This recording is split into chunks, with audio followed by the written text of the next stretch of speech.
অনেক দিন বাদে বাজার থেকে জ্যান্ত বাটা মাছ নিয়ে এসছে, তো ভাবছিলাম কি বানানো যায়। তারপর হঠাৎ করে মনে পড়ে গেল যে ঠাকুমা গরমকালে একটা বাটা মাছের ঝোল বানাতো, খেতে কিন্তু দারুণ লাগতো। তো সেটাই ভাবলাম তোমাদের সাথে একটু শেয়ার করে দিই। এখানে নিয়ে নিয়েছি 2টো কাঁচকলা আর একটা আলু কাঁচকলাগুলোকে খোসা ছাড়িয়ে নিয়ে ভালো করে টুকরো করে কেটে নেবো। এবার একটা মশলা রেডি করে নেবো।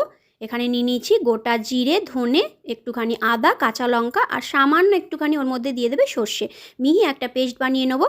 কড়াই সর্ষের তেল গরম করে নিয়ে বাটা মাছগুলোকে লবণ হলুদ আগে থেকেই মাখিয়ে রেখেছিলাম, লাল লাল করে ভেজে নেবো।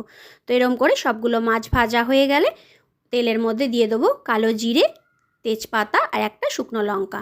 এবার আলু কাঁচকলাগুলোকে দিয়ে দেবো স্বাদ মতো লবণ আর হলুদ। খুব ভালো করে আলু কাঁচকলাগুলোকে ভেজে নেবো, একদম লাল লাল করে ভেজে নিতে হবে। তারপর ওর মধ্যে দিয়ে দেবো একটা পেঁয়াজ, আমি ছোট পেঁয়াজ গ্রেট করে রেখেছিলাম সেটা, আর দিয়ে দেবো একটা টমেটো। তারপর যে মশলাটা রেডি করেছিলাম সেই মশলাটা দিয়ে সামান্য একটু বাটি ধোয়া জল দিয়ে দেবো, আর দিয়ে দেবো এখানে একটুখানি লঙ্কার গুঁড়ো।